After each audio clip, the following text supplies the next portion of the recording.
Donc les arômes primaires, si on fait très vite, hein, très vite,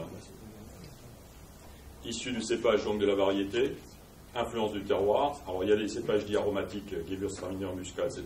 Et puis il y en a d'autres qui sont moins aromatiques. La plupart des cépages ne sont pas aromatiques. Alors d'où viennent les arômes? Ça, c'est en fait, dans l'origine des vins, l'origine des arômes, il y a ce qu'on appelle les arômes primaires. Il y a deux catégories d'arômes, les arômes primaires. Il y a des arômes variétaux libres odorants, c'est-à-dire vous croquez dans le raisin, vous les avez. Ce sont généralement des monoterpénols et des pyrazes. Et puis vous avez des précurseurs d'arômes non odorants, c'est-à-dire vous croquez dans le raisin, vous ne sentez ni la fraise, ni la banane, etc. Pourtant vous l'avez dans les vins. Ça, généralement, ce sont des caroténoïdes, mais surtout des précurseurs glycosidés, c'est-à-dire ce sont des molécules odorantes qui sont liées au sucre, au glycoside. Okay. Et en fait, il faut que la chaîne de sucre se brise, et elle se brise par réaction enzymatique, naturelle. D'où aussi, en vinification, l'intérêt pour des gens qui veulent des vins très aromatiques, d'utiliser des enzymes. C'est-à-dire que le potentiel aromatique, au lieu d'être, disons, X, il est 3X ou 4X. C'est clair que là, il y a une réaction enzymatique qui booste la libération de ces molécules odorantes. Parce que quand on a des nez aussi odorants que ça, alors il ne faut pas le prendre négativement, hein. Au contraire, vous avez quelqu'un qui travaille sur l'extraction aromatique, avec des enzymes qui sont des enzymes, c'est pas de la chimie, c'est de la chimie si on veut, mais c'est pas, on ne trafique pas le vin, quoi. On aide la nature à libérer davantage de molécules odorantes. Voilà. Alors, dans les arômes secondaires, on a les arômes préfermentaires qui sont liés aux agressions du raisin entre vendange et fermentation.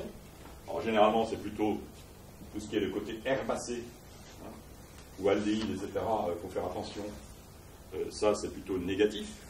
Après, vous avez les arômes proprement fermentaires, liés directement à la fermentation.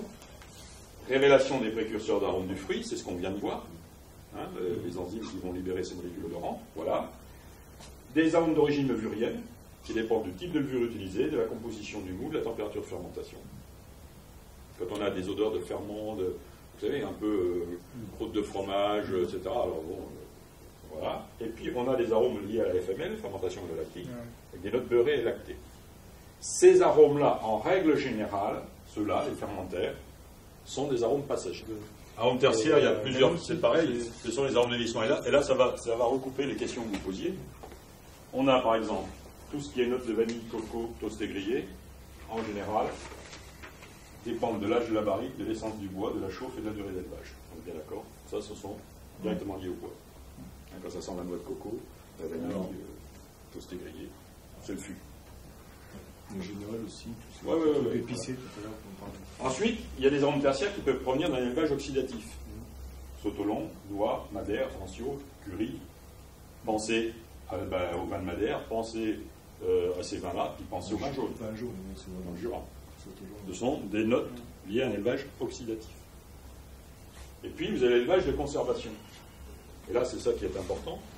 Évolution des notes fruitées fraîches qu'on a sur les vins jeunes vers des notes confiturées aux fruits secs, ça tout le monde le sait.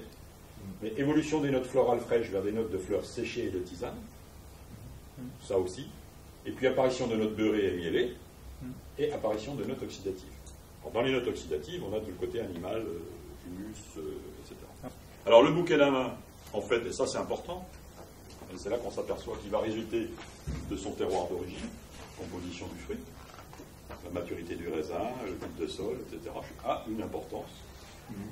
Son itinéraire de vinification, alors là je ne vous fais pas de croquis, la vinification va révéler des arômes X, Y ou Z, de son mode d'élevage, bien entendu, et puis de ses conditions de conservation. En fait, le bouquet d'un vin, c'est la résultante de ces...